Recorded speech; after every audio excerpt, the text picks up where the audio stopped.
warahmatullahi wabarakatuh. Waalaikumsalam warahmatullahi wabarakatuh. Tabipun. Ya pun.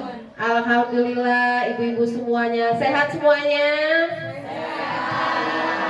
Baik ya, sebelum kita mulai presentasi, kita pantun dulu. Ke Tanjung Pinang naik kapal selam, sambil menunggu di pinggir dermaga. Kalau ada yang mengucapkan salam, yuk dijawab dengan penuh semangat dan lantang. Pagi, pagi, pagi. Pagi, pagi, pagi. Alhamdulillah, luar biasa. Allahu Akbar.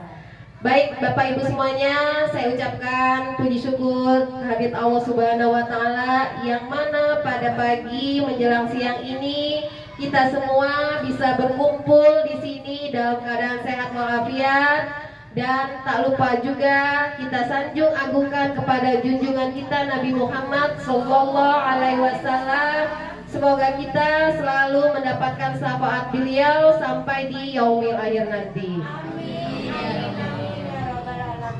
Baik Bapak Ibu semuanya, pagi ini saya kumpulkan di sini sama-sama kita akan mengupas tuntas tentang budaya positif. Sebelumnya kita refleksi sejenak ya supaya saraf-saraf kita tidak tegang. Boleh semuanya ya. Selamat pagi guruku semuanya. Pagi. Selamat pagi guruku semuanya. Pagi. Selamat pagi guruku. Selamat pagi ibuku. Selamat pagi semuanya. Apa kabar? Baik, sehat, semangat, tangkas, ceria, luar biasa. Aplausnya dong. Terima kasih. Keceriaan Bapak Ibu menjadi semangat buat saya. Alhamdulillah Bapak Ibu, di sini pagi ini saya akan menjelaskan tentang pembelajaran dari penerapan konsep inti modul budaya positif serta pemahaman mengenai konsep-konsep inti dalam modul budaya positif. Bapak Ibu semuanya, setiap hari di sekolah kita selalu membudayakan tentang budaya positif. Namun kita hanya sepintas kilas memahami tentang apa itu budaya positif. Di sini saya akan berusaha menjelaskan semampu saya dan sebisa saya. Insya Allah ada manfaatnya buat kita semua. Di sini kita setiap hari datang ke sekolah. Sekolah itu diibaratkan sebagai tempat atau wadah kita untuk bercocok tanam. Sehingga seorang guru perlu mengusahakan agar sekolah menjadi sebuah lingkungan yang menyenangkan, aman, nyaman untuk bertumbuh serta dapat menjaga dan melindungi setiap murid dari hal-hal yang kurang bermanfaat atau mengganggu perkembangan potensi murid. Dengan demikian, salah satu tanggung jawab guru adalah bagaimana menciptakan suasana lingkungan positif dari warga masyarakat sekolah yang saling mendukung, saling belajar, bekerja sama sehingga tercipta kebiasaan-kebiasaan baik. Dari kebiasaan-kebiasaan baik itulah maka akan tumbuh menjadi karakter baik bagi warga sekolah kita. Dan pada akhirnya karakter-karakter baik itu menjadi kebiasaan-kebiasaan baik dan akan membentuk sebuah budaya positif. Di sini sudah kita sering lakukan setiap pagi, kita menyambut siswa di pintu gerbang, kita menyambut dengan penuh ceria, kita bersalaman dan membimbing mereka untuk memasuki kelas, sehingga pertama kali masuk kelas itu sudah kita biasakan dengan budaya positif.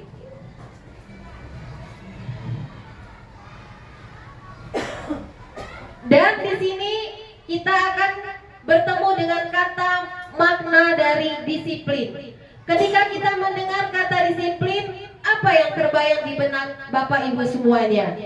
Apa yang terlintas di pikiran Bapak Ibu semuanya? Kebanyakan orang akan menghubungkan kata disiplin itu dengan tata tertib, peraturan, dan kepatuhan pada peraturan. Kata disiplin juga sering dihubungkan dengan hukuman. Padahal itu sesungguhnya berbeda, karena belajar tentang disiplin positif tidak harus memberikan hukuman. Justru itu adalah salah satu alternatif terakhir, dan bila perlu tidak dipakai sama sekali. Coba sekarang saya mau Bapak Ibu merenungkan sejenak bila terlintas mendengar kata disiplin. Next.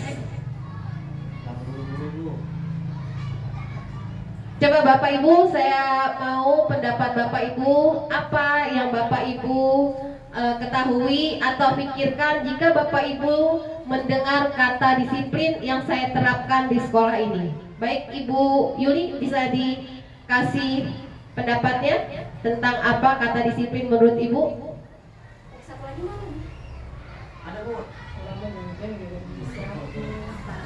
Baik, terima kasih kesempatannya. Menurut saya, disiplin adalah aturan yang dilaksanakan di suatu sekolah, yang mana peraturan tersebut harus kita laksanakan sesuai dengan apa yang kita laksanakan setiap harinya. Dan apabila disiplin itu kita langgar, biasanya ada sanksinya. Demikian menurut saya, terima kasih. Ya, terima kasih. Baik Bapak Ibu, itu menurut dari Ibu Yuli. Sekarang menurut Ibu Lina bagaimana?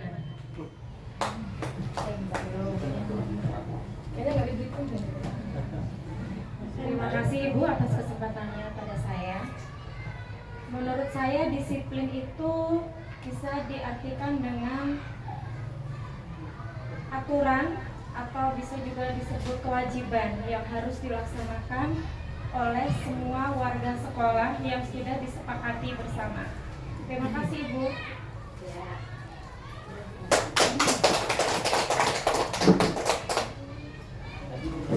Terima kasih ya Ibu Lina.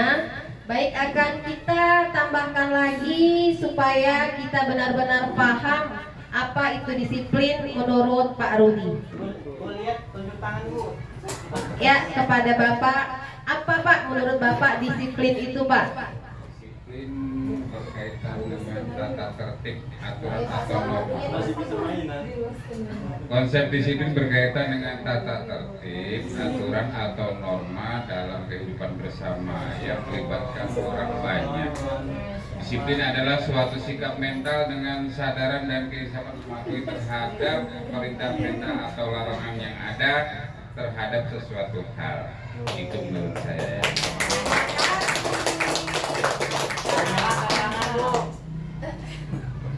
Terima kasih. Demikian tadi ya, menurut disiplin menurut pribadi kita masing-masing.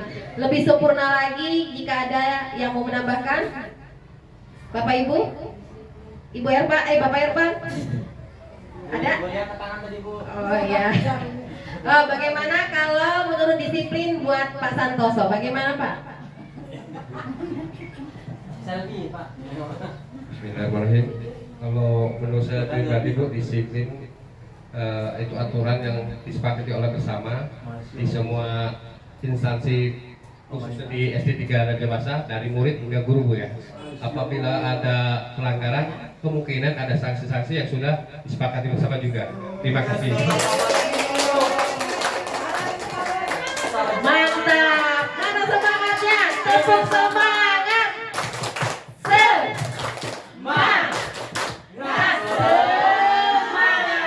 Terima kasih Bapak Ibu semuanya. Terima kasih Pak Santoso yang selalu setia berdiri di pintu pagar menyambut siswa dan menghantarkan siswa kita untuk kembali ke rumah. Kasih tepuk tangannya sekali lagi buat guru-guru hebat semuanya. Disiplin itu memang sering kita kaitkan dengan peraturan atau dengan aturan yang harus kita sepakati.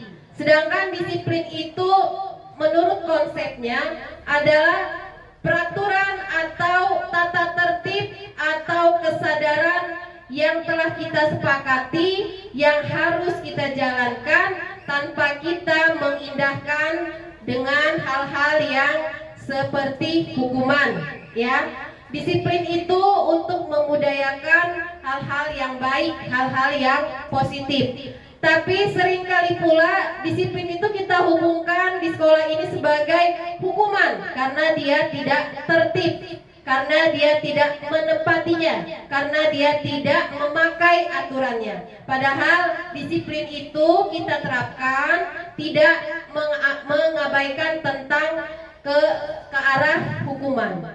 Di sini dengan kata lain, seorang yang memiliki disiplin diri berarti mereka bisa bertanggung jawab terhadap apa yang dilakukannya, karena mereka berdasarkan tindakan dengan nilai-nilai kebajikan universal. Dalam hal ini, Ki Hajar menyatakan pertanggungjawaban atau perantur delik health, itu bahasa Inggrisnya agak ke plentot-plentot ya. Itulah selalu menjadi sisihannya hak atau kewajiban dari seseorang yang memegang kekuasaan atau pimpinan pada umumnya. Jadi kedisiplin itu biasanya diterapkan oleh seorang pemimpin atau ketua atau pemilik dari suatu forum supaya kita bisa berjalan sesuai dengan harapan, dengan tujuan menjadi lebih baik lagi. Dalam hal ini, adapun arti tidak lain ialah orang tadi harus mempertanggungjawabkan. Jadi kata disiplin itu pertanggungjawaban, ya, serta kewajiban. Menurut Ki Hajar Dewantara, pemikiran konsep keteladanan, sikap kemerdekaan, cetakan kelima dari 2013 halaman 469, itu menurut Ki Hajar Dewantara. Sebagai pendidik, tujuan kita adalah menciptakan anak-anak yang memiliki disiplin sehingga mereka bisa berperilaku dengan mengacu pada nilai-nilai kebajikan universal dan memiliki motivasi intrinsik bukan ekstrinsik. Jadi motivasi itu timbul dari diri anak-anak itu sendiri, ya, bukan karena kita selalu mengintimidasinya, selalu menghukumnya, selalu memberikan contoh-contoh yang tidak baik sehingga mereka melakukan hal tersebut dengan keterpaksaan.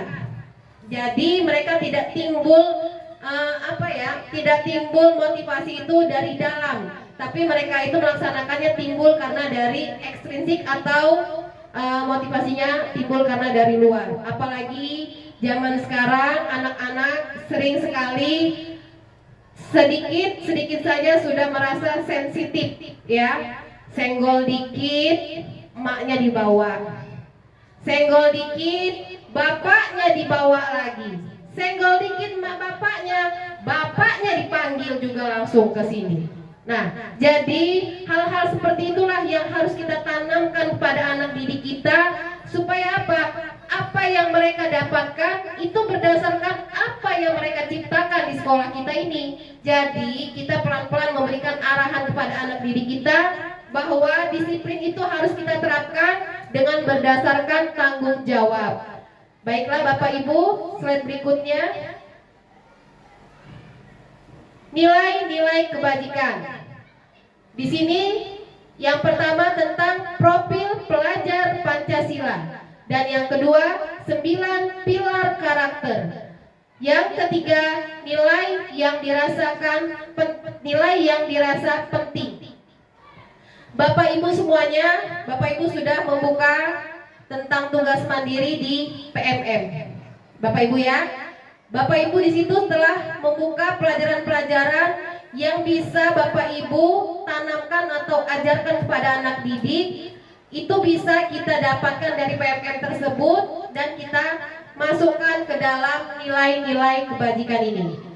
Untuk memulai slide selanjutnya supaya kita tidak terlalu tegang, kita ke refleksi sejenak ya Bapak Ibu. Iya Bu. Siap? Siap.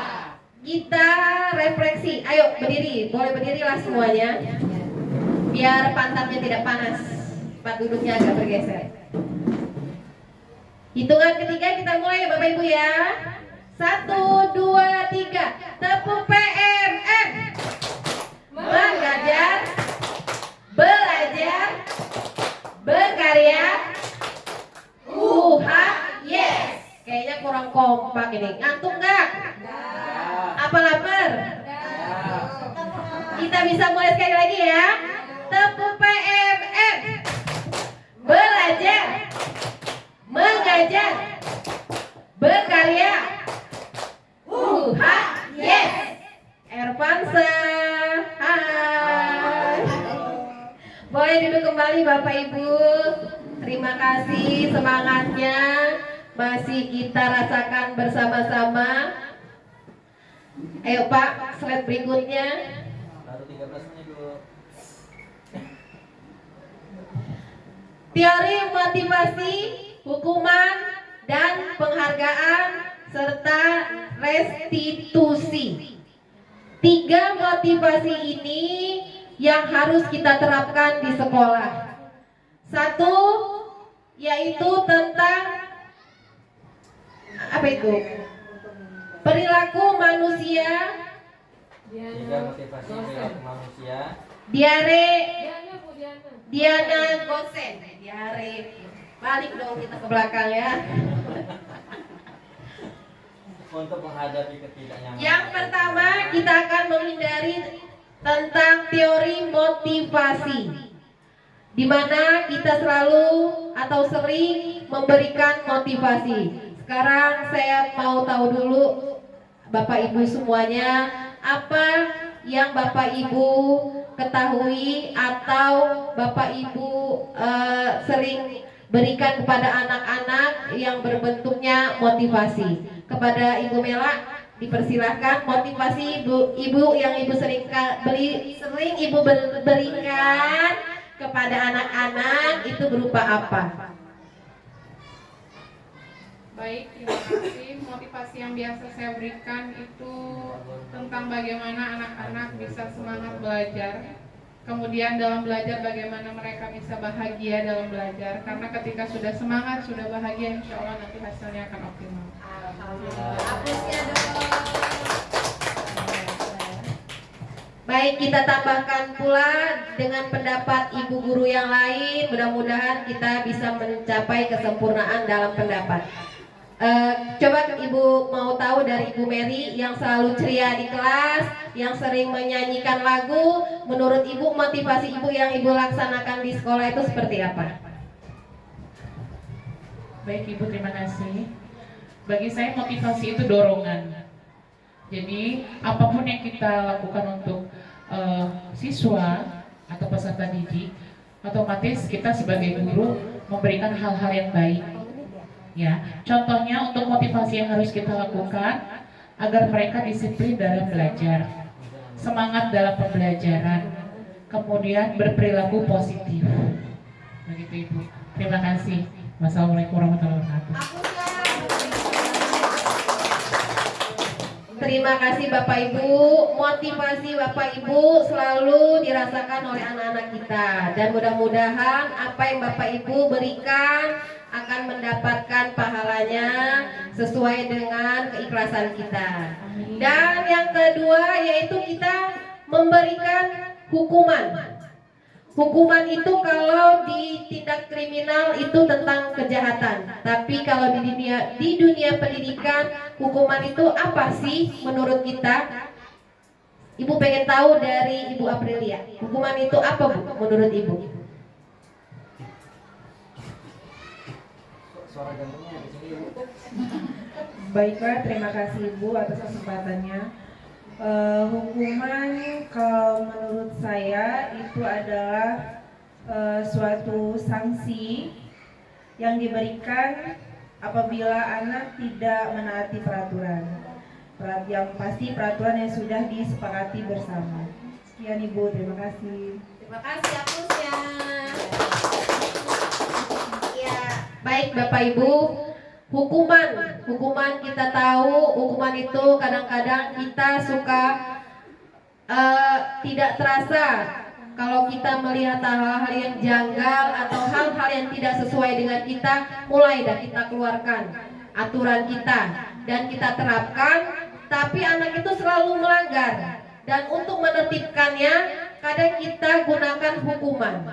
Nah, sedangkan hukuman itu kalau untuk di dunia pendidikan itu kurang baik, ya. Karena apa? Karena hukuman itu bersifatnya sementara, tidak membuat anak itu menjadi jerah. Karena efek dari hukuman itu akan membuat mereka merasa sakit atau mereka tidak merasa tidak merasa aman, tidak merasa nyaman, hingga mereka masih penasaran.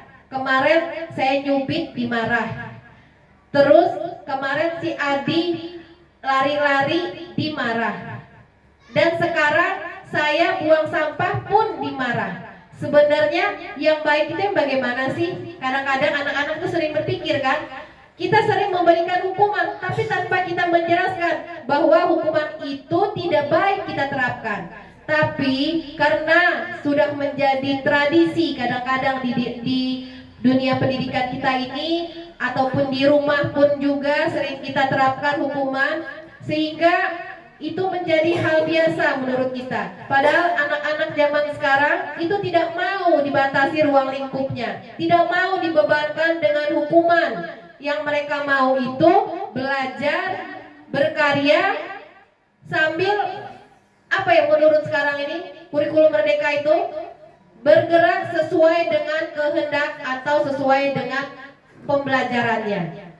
Nah, maka dari itu Bapak Ibu, hukuman itu perlahan-lahan harus kita ganti dengan yang lain, seperti dengan pujian. Itu bisa, walaupun kita sebenarnya hati ini ngerungkel, ngedumel, padahal anak-anak sudah bikin kesal, tapi hukuman itu perlahan harus kita rubah menjadi sebuah pujian. Nah, yang kedua, yang berikutnya yaitu penghargaan. Ya Bapak Ibu, penghargaan itu selalu kita kaitkan dengan hal-hal yang baik. Yang namanya penghargaan itu sudah pasti bisa berupa hadiah, ya, bisa berupa tentang A+ atau nilai lebih bagi Bapak Ibu guru atau anak-anak semuanya. Penghargaan itu baik memang kita terapkan di dunia pendidikan, di dalam pembelajaran kita, karena penghargaan itu bisa menjadi motivasi. Tapi penghargaan itu akan dicari oleh anak-anak karena dia ada imbalannya. Tapi mereka menjalankan itu bukan karena motivasi dari dalam diri. Mereka menjalankan itu karena itu tadi, motivasi ekstrinsik, ada yang dicari, ada yang didapatkan, sehingga mereka berbuat baik. Dan hal-hal seperti itu memang baik, tapi ada juga buruknya. Tidak selamanya penghargaan itu bisa melekat pada diri anak-anak. Berikutnya,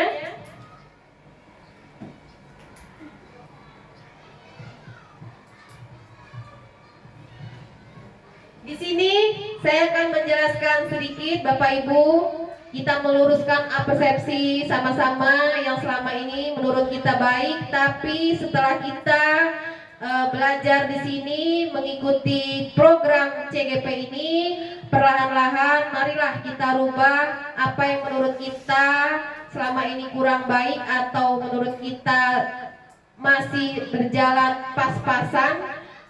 Mulai sekarang sama-sama kita benahi semuanya. Di sini identitas gagal. Di sini gagal itu apa? Bentuknya hukuman. Di sini sudah jelas ya Bapak Ibu bahwa hukuman itu memang bersifatnya baik bagi yang berbuat salah, tapi gagal bagi pelaksanaan pendidikan kita. Karena di sini hukuman sesuatu yang menyakitkan harus terjadi. Itu namanya hukuman. Anak mau nangis minta jajan, dia nggak dikasih jajan tapi malah dihukum. Atau anak makan sambil berjalan, sudah dia nggak bisa makan, dia dapat juga hukuman. Makanya sesuatu yang menyakitkan harus terjadi, itu namanya hukuman. Terus tidak nyaman untuk murid atau anak untuk jangka panjang. Seperti yang tadi saya ucapkan Bapak Ibu, bahwa hukuman itu tidak baik untuk waktu yang lama, karena itu tidak melekat pada anak-anak kita. Seperti anak-anak sekarang, kalau ada Bapak Ibu, dia senyum, salam, sapa. Tapi kadang-kadang kita di belakang, kita berdiri tanpa sepengetahuan mereka, ada hal-hal yang sudah disepakati, tapi mereka langgar. Karena mereka apa? Cuman mendapatkan hukuman tanpa ada motivasi atau penilaian, atau ibarat kata sekarang ini pembelajaran supaya apa yang mereka lakukan itu tidak akan diulangi lagi. Terus korban mendapatkan keadilan. Kalau hukuman ada kejadian seperti kemarin, anak bertengkar, yang satu ini nakal, yang satu ini sedang. Nah, yang nakal ini kita kasih hukuman, berarti korban yang mendapat keadilan. Yang sedang tadi ini merasa dapat keadilan, dan yang mendapat hukuman ini merasa sesuatu yang menyakitkan. Makanya dia tidak bertahan lama. Perilaku pasif agresifnya meningkat. Perilaku anak-anak pasif. Dia pasif apa? Dia takut untuk bergerak, takut salah, takut ditegur, takut disalahkan lagi, dan ujung-ujungnya agresif meningkat. Anak-anak yang dibela tadi, yang merasa dibenarkan tadi, itu tambah menimbulkan hal-hal atau melakukan hal-hal yang menurut mereka baik, karena mereka merasa dibela. Terus yang terakhir, sistem tidak akan berjalan bila murid tidak takut.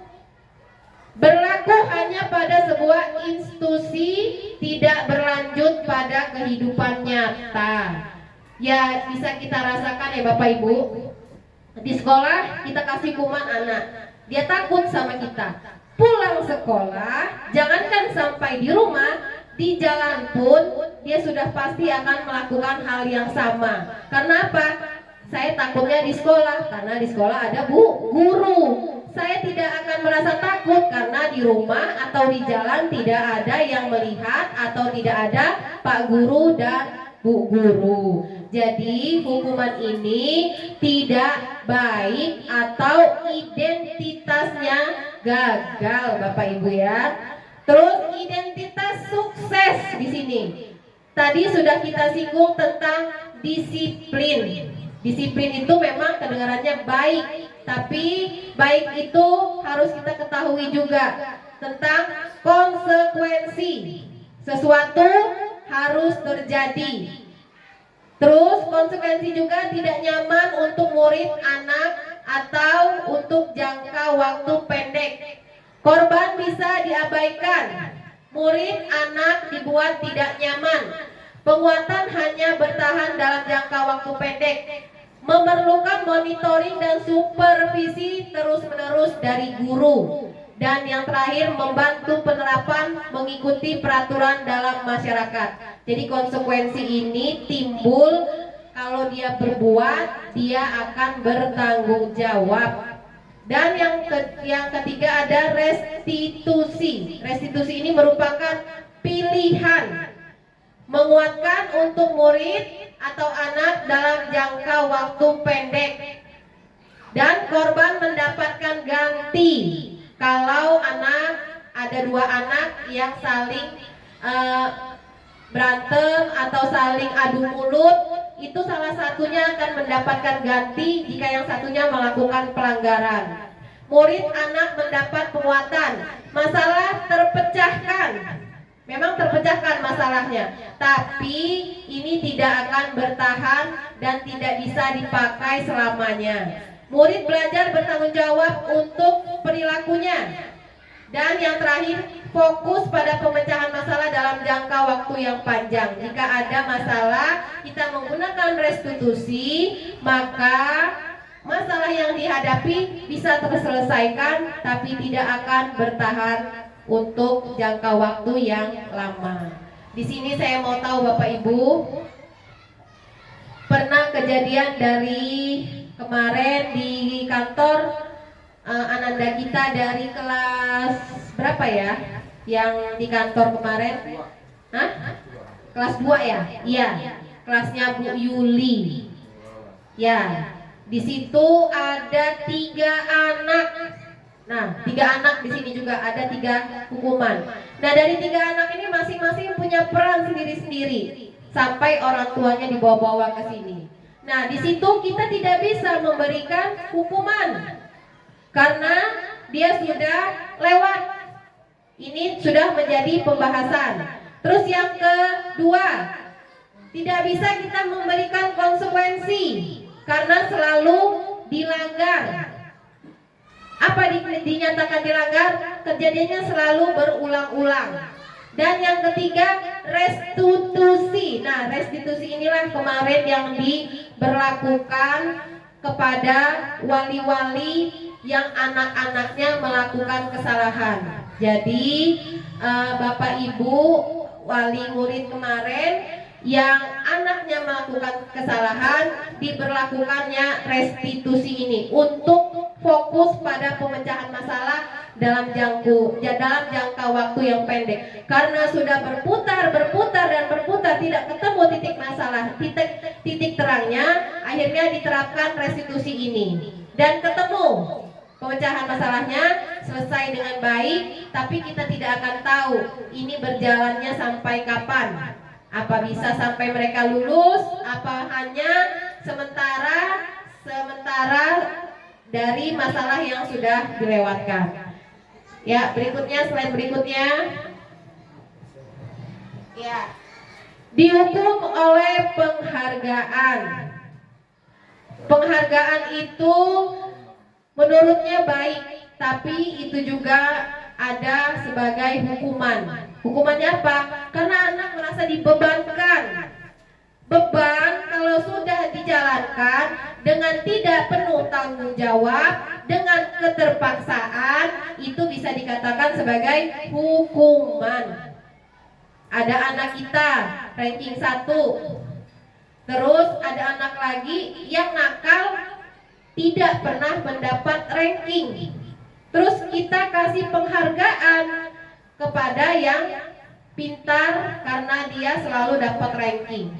Tapi yang satu ini dia nakal tapi dia merasa bahwa yang dilakukan dia itu benar gitu kan. Karena dia merasa benar, jadi dia merasa kok saya nggak dikasih ya penghargaan, padahal saya sudah melakukan yang menurut saya baik.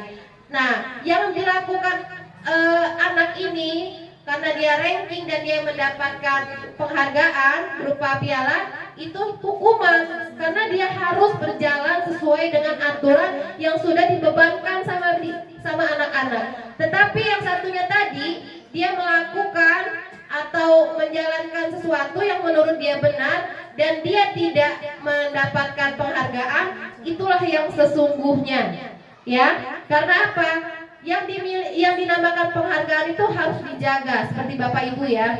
Kalau sudah menjadi guru, ada nggak penghargaannya? Ada kan ya Bapak Ibu? Seperti pangkat, ya kan?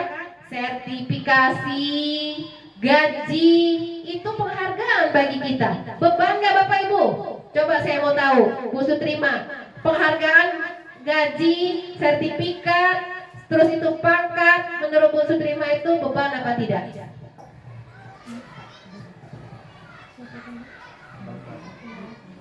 Bismillah, Assalamualaikum warahmatullahi wabarakatuh.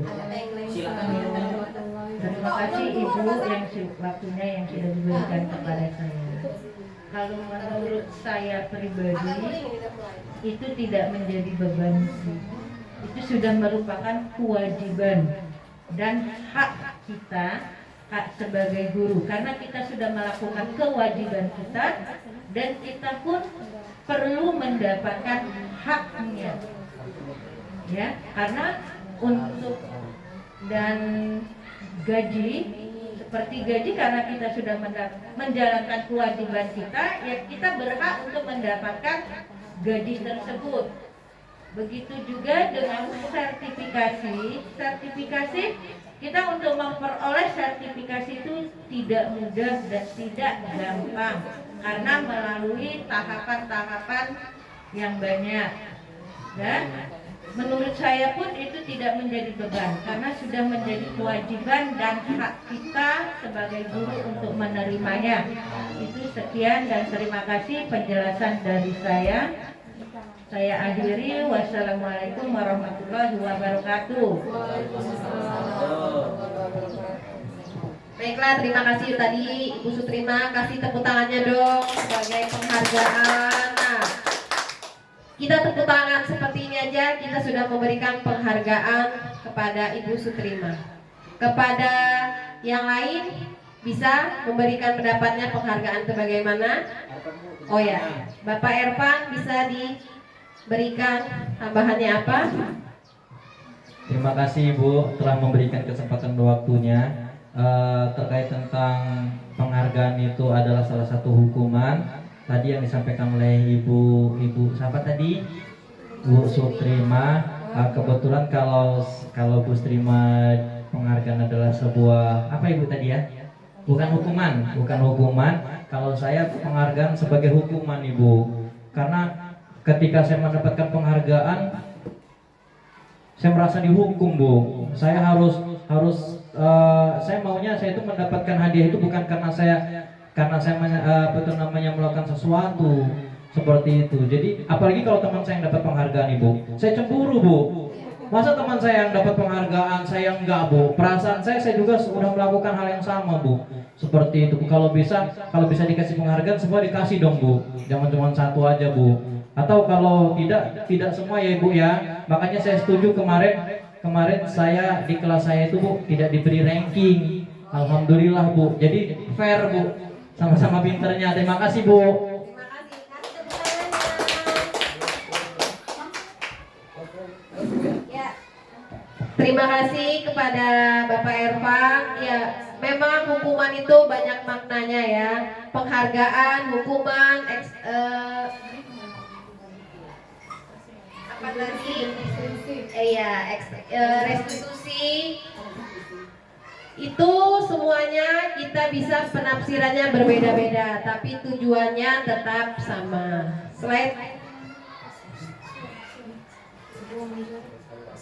Nah, di sini dihukum oleh penghargaan. Maaf ya Bapak Ibu, saya cantumkan foto dari luar karena kebetulan itu yang lewat, jadi itu yang saya masukkan situ, yaitu dihukum oleh penghargaan. Pengaruh jangka pendek dan jangka panjang. Agak pletot kalau ngomong yang panjang-panjang ini. Penghargaan tidak efektif. Penghargaan merusak hubungan.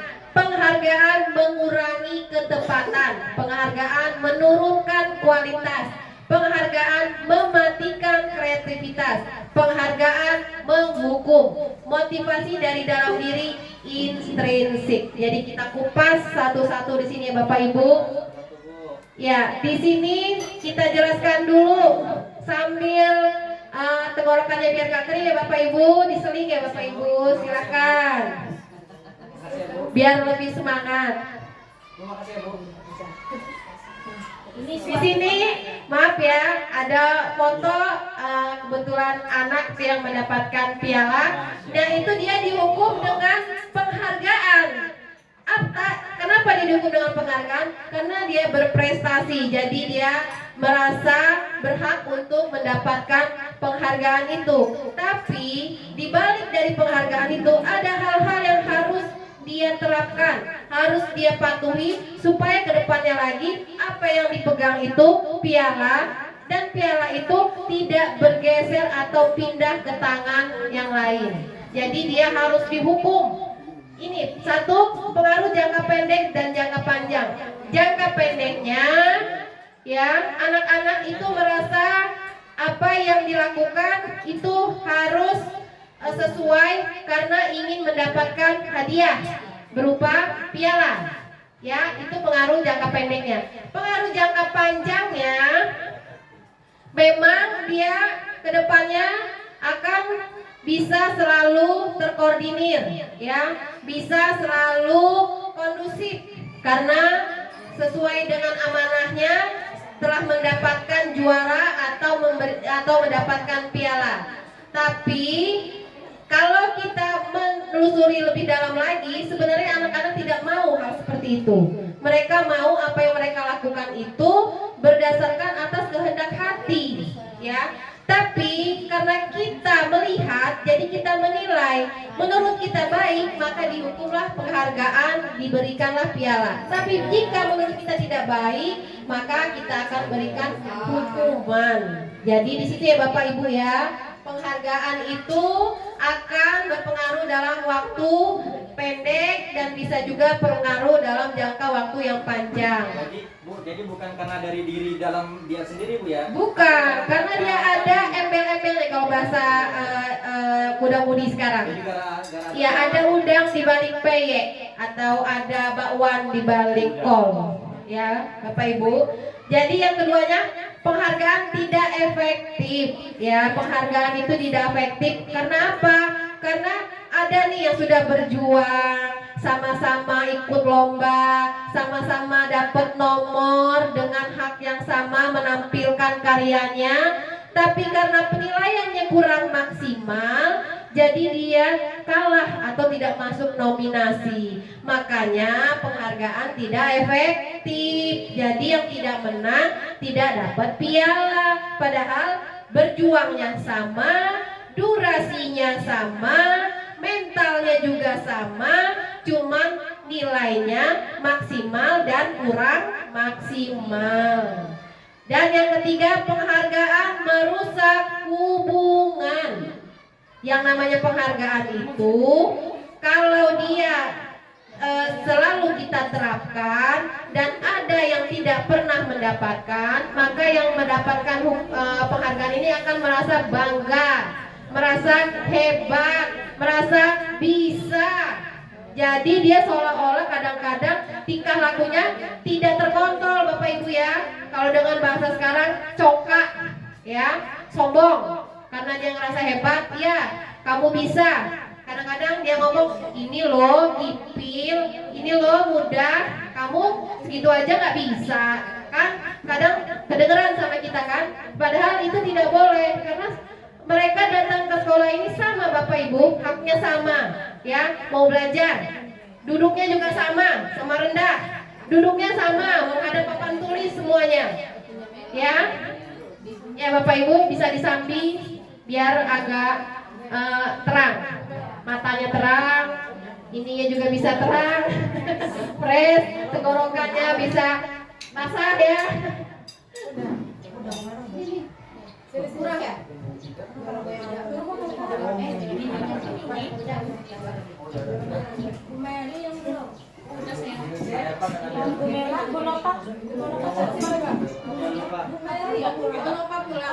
Itu si Muti. Kok saya hitung juga ya? Enggak apa-apa, pakai motor dulu Mbak. Tadi pinjam motor. Ya, lanjut ya Bapak Ibu ya. Terus penghargaan menurunkan kualitas. Kalau di dunia pendidikan penghargaan itu baik, tapi kalau di kehidupan penghargaan itu kurang baik. Karena kita dalam keluarga itu anak kita ada 3 atau anak kita ada 2. Yang satu ini pinter atau yang satu ini kurang. Nah, yang pinter ini dia minta apa-apa selalu kita penuhi, selalu kita siapkan. Karena dia disuruh belajar ikut, dapat ranking. Disuruh ke pasar atau suruh beli dia bisa. Makanya dia selalu diturutin kemauannya. Dan yang satu ini disuruh males, disuruh ke warung males, disuruh belajar males, disuruh makan juga males. Jadi kalau bahasa Lampung agapi niku, sekolah mahaga, ngaji mahaga, agak api kan. Kadang kan kita keluar ya Bapak Ibu, emosi kita puncak tinggi, yaitu karena penghargaan menurunkan kualitas ya Bapak Ibu. Jadi kadang-kadang kita sering berpikiran yang salah. Tapi sesuatu itu ada nilai positif dan ada nilai negatifnya. Yang berikutnya, penghargaan mematikan kreativitas. Jadi anak-anak yang bagus yang dapat penghargaan semakin berkarya. Yang tidak mendapatkan penghargaan merosot. Karena apa? Males. Males lah nanti nggak dapat hadiah. Males lah nanti nggak dipuji. Males lah dia terus yang disanjung. Padahal saya sudah bagus. Nah, jadi penghargaan mematikan kreativitas. Berikutnya, penghargaan menghukum. Yang seperti tadi, penghargaan kalau sudah diberikan kepada anak, anak itu akan merasa apa? Piala ini berarti saya dapetin karena saya bagus, karena saya juara, karena saya hebat. Jadi dia dihukum. Hukumnya apa? Dia harus mempertanggungjawabkan piala yang dipegang dia itu harus disesuaikan dengan apa yang didapatkan dan diperbuatnya. Jadi mau nggak mau dia harus mengikuti aturan. Aturan diikuti tanpa dari kesadaran itu namanya hukuman. Seperti Bapak Ibu sekarang nih, suka tidak suka di depan ada mie dan es itu harus dimakan. Hukuman apa enggak? Hukuman. Bagi yang tidak suka, bagi yang suka asik-asik aja. Ya, hukuman nambah.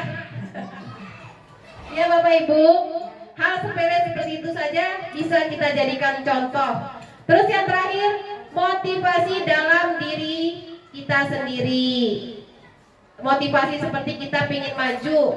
Nah, seperti Ibu Muti kemarin kan, Ibu Muti, kita ada lomba penelaah yang bisa diikuti kalau sudah mendapatkan 7 sertifikat. Hukuman buat Bu Muti karena harus mendapatkan 7 baru dia dapat penghargaan. Hukuman itu kalau kita nih nilai ke situ. Tapi buat Bu Muti karena dia melaksanakannya dengan motivasi dari dalam diri, jadi dia enjoy aja kan. Saya dapatnya karena saya bekerja, jadi saya juga dapat, tidak ada yang memaksa. Jadi motivasi itu dari dalam diri kita atau intrinsik. Slide boleh? Boleh. Slide piring kedua boleh ya. Slide gelas kedua juga boleh. Selagi masih ada, dislide-kan saja. Berikutnya restitusi. Restitusi adalah proses menciptakan kondisi bagi murid untuk memperbaiki kesalahan mereka sehingga mereka bisa kembali pada kelompok mereka dengan karakter yang lebih kuat. Restitusi juga adalah proses kolaboratif yang mengajarkan murid untuk mencari solusi untuk masalah, membantu murid berpikir tentang orang seperti apa yang mereka inginkan dan bagaimana mereka harus memperlakukan orang lain. Restitusi membantu murid menjadi lebih memiliki tujuan, disiplin positif dan memulihkan dirinya setelah berbuat salah. Penekanannya bukankah pada bagaimana perilaku untuk menyenangkan orang lain atau menghindari ketidaknyamanan, namun tujuannya adalah menjadi orang yang menghargai nilai-nilai kebajikan yang mereka percayai. Nah, seperti contoh di situ Bapak Ibu, ada anak atau murid kita yang melakukan kesalahan dan kita panggil untuk kita tanya atau kita restitusikan seperti apa, maunya apa, dan kedepannya bagaimana. Nah, itulah Bapak Ibu, sering kita jumpai di sekeliling kita, tapi kita secara langsung kurang menyadari ya apa yang kita lakukan itu sering kita tidak sadari akan tujuannya. Sering kita mengabaikan disiplin itu harus tentang hal-hal yang sudah resmi, sudah ada aturannya. Padahal disiplin itu bisa dimulai dari diri kita sendiri. Slide. Ciri-ciri restitusi. Di sini ada ciri yang pertama, restitusi bukan untuk menebus kesalahan, namun untuk belajar dari kesalahan. Terus, restitusi memperbaiki hubungan. Restitusi adalah tawaran, bukan paksaan.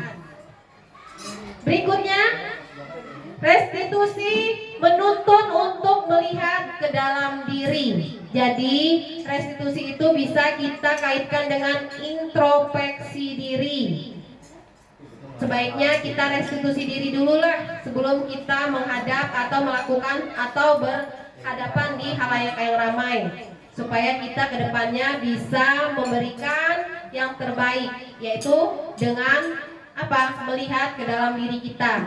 Apa sih kita ini sebenarnya tujuannya? Datang ke sekolah mau marah-marah? Apa datang ke sekolah mau memberikan ilmu? Apa datang ke sekolah cuman memenuhi kewajiban? Terus restitusi mencari kebutuhan dasar yang didasari tindakan. Berikutnya, restitusi adalah cara yang paling baik menurut yang baik. Terus restitusi fokus pada karakter, bukan tindakan. Restitusi juga menguatkan. Restitusi fokus pada solusi. Jadi restitusi itu kita lakukan untuk kita mencari solusi. Sering ini kita sudah memberikan pelajaran dari pembukaan, dari inti materi, dari penutup. Nah, di ujungnya masih ada saja timbul hal-hal yang masih belum sesuai. Makanya kalau timbul seperti itu, kita akan melakukan restitusi supaya kita bisa mendapatkan yang terbaik. Slide.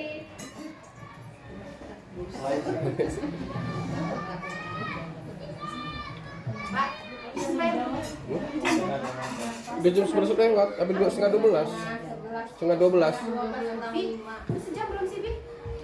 Udah lebih lah, Bu. Lebih. Baru 52 menit di sini rekamannya. 15 menit lagi. Terus, Bu. Baru 52 menit. Ya, nanti lanjut lagi ya, Bi ya. Lanjut lagi. Ya, saya minum dulu gitu. Iya. Ibu, minum dulu, Bu. Mau makan dulu.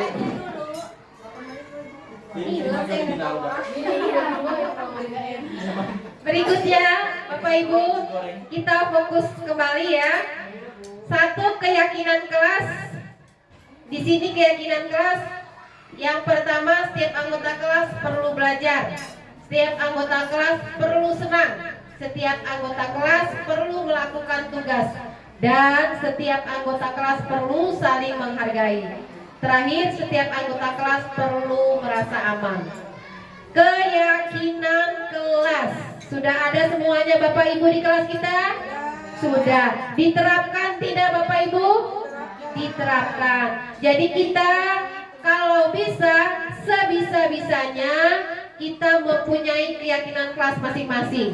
Ya, walaupun di situ kelas 1 dan kelas 2 itu dalam satu kelas ada 2 kelas yang belajar, tapi keyakinan kelas yang dipakai itu harus berbeda karena karakter dan guru dan murid karakternya itu di dalam satu kelas itu berbeda-beda. Ya Bapak Ibu ya. Jadi yang pertama, keyakinan kelas itu disepakati oleh masyarakat kelasnya. Setiap anggota harus tahu apa yang diterapkan di kelas. Setiap anggota juga melakukan keyakinan kelas itu atas dasar kesadaran sehingga mereka melakukannya dengan senang hati. Perlu bahagia. Bahagia itu sederhana. Ketawa aja sudah bahagia. Kalau sakit kita tidak akan bahagia ya, karena tidak ketawa. Orang sakit susah Bu ketawa. Apalagi kalau sakit gigi, ninju orang ketawa dia baru. Tapi kalau nahan, diajak orang ketawa, susah dia ketawa. Tapi kalau ada yang ninju dia ketawa Bu, karena dia ngerasa sakit. Terus setiap anggota perlu saling menghargai. Jadi antara guru, antara sesama teman, itu harus kita terapkan saling menghargai. Terus yang terakhir, merasa aman. Jadi itu sering kita sekarang lagi booming, lagi semarak sekali bullying. Bullying itu kalau dilakukan di kelas, anak-anak itu akan tidak merasa nyaman karena ketawa dia diolok-olok, diam dia diolok-olok, belajar dia diolok-olok. Jadi menurut dia yang benar itu yang mana? Karena dia serba salah, makanya dia tidak akan merasa aman. Maka perlu diterapkan di sini tentang keyakinan kelas, ya. Terus yang kedua, keyakinan kelas 5. Tadi keyakinan kelas 1, sekarang keyakinan kelas 5. 1, selalu bersikap positif. Ini bersikap yang baik-baik. Berarti yang tidak baik tidak boleh dilakukan. Senantiasa menjadi diri terbaik. Berarti dia harus mengajak atau harus memberikan atau harus melakukan tingkah laku yang mengajak, menuntun atau memberi contoh. Terus yang ketiga, percaya dan menghormati orang lain serta barang miliknya sendiri. Jadi kalau ada orang lain yang masuk, dia sopan, santun, senyum, sapa, salam seperti yang kita terapkan di dinding. Itu bukan sekedar bacaan ya Bapak Ibu ya. Itu kita ajak anak-anak kita untuk melihat dinding. Apa ini nak senyum? Kasih pengertian, senyum itu apa? Bukan bibir yang terbuka lebar atau bibir yang tersenyum dengan senyuman tipis, tapi senyum itu tersimbol dari hati kita. Kalau hati kita bahagia, maka kita tidak akan segan untuk tertawa. Ya, terus di situ ada sapa. Masuk ke halaman pagar sekolah, itu kita sudah menginjakkan kaki dengan kaki kanan, menyalip dan mengucapkan salam, itu sudah berupa sapa. Baru masuk sudah ketemu muka, itu sudah senyum. Terus buka mulut, itu sudah sapa. Tangan kita bersalaman, sudah salam. Terus lagi ada sopan. Kita lewat depan yang tua dengan menundukkan kepala dan memberikan isyarat kita mau lewat, itu sudah sopan. Santun itu kita memberikan teguran atau kita melakukan tindakan yang terpuji. Jadi yang kita terapkan di sekolah kita ini itu berdasarkan tingkah laku ya Bapak Ibu. Jadi jangan sungkan-sungkan untuk kita memberikan arahan kepada anak didik kita. Slide berikutnya. Nah, ini yang seru Bu. Bertahan hidup. Berikut ini akan disampaikan suatu program disiplin positif yang berpusat pada murid yang dikembangkan oleh Diane Gosen dengan pendekatan restitusi yang disebut dengan 5 posisi kontrol. Ya, agak jelas ngomongnya kalau udah siang nih ya. Kontrol. Satu, bertahan hidup. Kita berpusat di tengah-tengah sini ya Bapak Ibu. Siapa yang sudah enggan untuk hidup? Ada? Biasanya kalau dia sudah nggak nafsu lagi makan mie, iya, kalau esnya itu cuma dilihat aja, mie itu tidak bergeser, pindah, berarti dia sudah enggan untuk bertahan hidup. Tapi kalau mie itu sudah kosong, berpindah lagi, geser lagi, itu dia berusaha untuk bertahan hidup. Seperti Erpan tadi ya, dia berusaha mempertahankan tenaganya di depan layar. Jadi dia berusaha untuk mengisi tangkinya. Yang pertama kita penguasaan ya, Bi. Iya, Bang. Ke Aku namanya ini 5 dasar kebutuhan manusia. Iya. Gitu ya. Ya, bertahan hidup itu kita harus membutuhkan seperti kalau bensin ya, itu bisa berjalan, bisa hidup, bisa dipakai, bisa bermanfaat, dia harus ada bensin. Nah, disinilah bensin ini yang kita artikan sebagai bertahan hidup, atau kita manusia itu bertahan hidup satunya dengan penguasaan. Ya, penguasaan itu berarti kita mempunyai kuasa atau mempunyai tingkah laku atau perbuatan ya yang bisa kita perbuat untuk menghasilkan supaya kita tetap bisa bertahan ya, seperti kita memasak, belajar, di rumah kita bersih-bersih, di sekolah kita mengajar, mencari nafkah ya.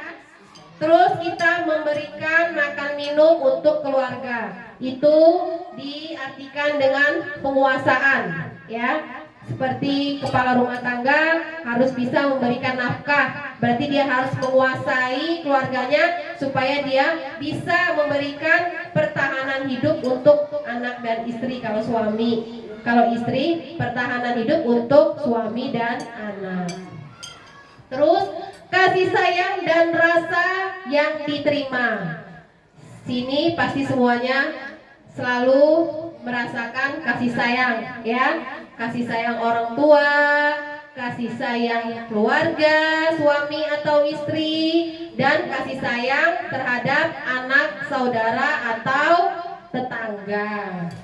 Terus yang ketiga, kebebasan. Di sini warga Indonesia selalu bisa atau selalu diberikan kebebasan. Satu, kebebasan memilih agama.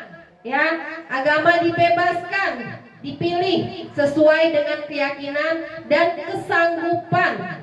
Ya, agamanya itu tidak ditekankan harus Islam, harus Katolik, harus Hindu, tidak. Tapi kita diberikan kebebasan, tapi kita juga harus mempertanggungjawabkan. Dan yang kelima yaitu kesenangan. Nah, disinilah yang selalu kita cari Bapak Ibu ya. Dunia ini tempatnya bersenang-senang. Dunia ini tempatnya apa? Surga dan neraka. Ya. Dunia ini tempatnya suka dan tidak suka. Dunia ini tempatnya pahala dan dosa. Jadi tinggal pilih aja kita mau senang yang mana. Ya, kita mau suka yang mana. Kalau saya suka dosa, ya perlakukan saja, silakan. Tapi semua yang kita lakukan ada pertanggungjawaban. Seperti saya berdiri di sini, saya mempertanggungjawabkan apa yang ada di depan saya. Ya, jadi itu kita juga di dalam rumah tangga. Sebagai suami ada tanggung jawabnya. Dia bisa senang-senang, silakan dia bersenang-senang. Keluar di luar, dia bertemu teman, hai. Atau dia bergabung bersama teman-temannya. Dia lupa suami, lupa istri, lupa anak, silakan. Namanya di luar, dia bebas mencari kesenangan. Yang penting dia masuk ke dalam rumah, dia sudah membawa hasil, dia sudah memberikan manfaat, dan dia sudah mendapatkan atau sudah bisa mempertanggungjawabkan beban atau kewajibannya. Dan di sini kita ibu rumah tangga, kita senang nih. Kadang-kadang kita hiburan, nonton TV, kita hiburan dalam rumah, keluar sedikit kita ketemu saudara, hiburan, lupa kalau kita di rumah lagi pusing, lupa kalau di rumah sayuran gosong, kulkas kosong, kantong kosong, dompet kosong, ya, Perut kosong. iya, perut kosong, pikiran jangan sampai kosong. Kalau pikiran kosong ada yang nempatin nanti, ya. Jangan salah masuk kamar, kita kosong nggak balik lagi. Seneng aja Pak Rudi. Iya. Murid dua ini pinter. Pinter memang. Kalau gurunya pinter, murid juga pasti pinter. Kalau gurunya senyum, murid juga pasti murah senyum. Kalau gurunya bertanduk, muridnya bertaring dan berculak. Ya, jadi apa pepatah sekarang ini? Guru lari, kencing sambil berlari, guru kencing berdiri, murid kencing berlari. Jadi guru direwein, kata murid. Ya, slide berikutnya.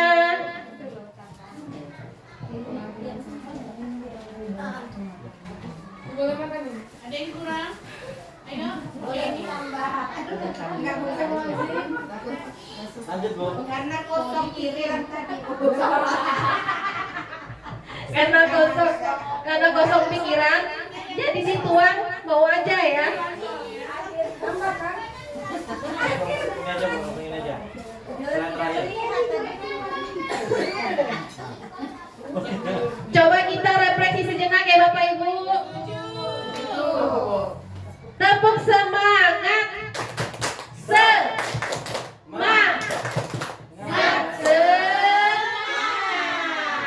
Sekali lagi buat Bapak Ibu, kita lanjut berikutnya, tinggal hitungan detik ya. Yang terakhir ini yaitu langkah-langkah restitusi. Di sini ada 3 bagiannya, yaitu 1, menstabilkan identitas. Identitas, semua punya identitas kan Bapak Ibu? Ada KTP-nya masih jelas? Masih di dompet? Masih. Kalau nanti KTP sudah bisa ditaruh, nggak dibawa, berarti dia ilegal. Terus yang kedua, validasi tindakan yang salah. Jadi jangan sampai yang kita pikirkan dengan yang kita berbuat itu tidak searah. Kadang-kadang kita mikir nih mau makan, tapi karena lihat tempat tidur, akhirnya kita belok, tidur Padahal otak ini menggiring kita untuk makan. Ujungnya bangun tidur, ngeliang. Itu apa? Kepala, hati, dan tindakan tidak sesuai. Jadi validasi tindakan yang salah. Kayak kita mau makan nasi, ya kan? Karena kita lapar. Ada jeruk, kita makan jeruk, sudah tahu perut kosong, maka akan bertentangan, timbullah penyakit. Jadilah validasi tindakan yang salah. Terus yang terakhir, menanyakan keyakinan. Sering kita bertanya-tanya dalam hati kita sendiri, nggak usah kita ambil contoh orang lain ya. Kita perumpamakan diri kita, keyakinan kita tentang diri kita. Sudahkah kita berbuat baik? Sudahkah kita bermanfaat untuk orang lain? Dan sudahkah kita memberi arti yang yang maksimal untuk keluarga, diri sendiri, dan orang lain? Jadi Bapak Ibu, sejenak kita sambil introspeksi diri.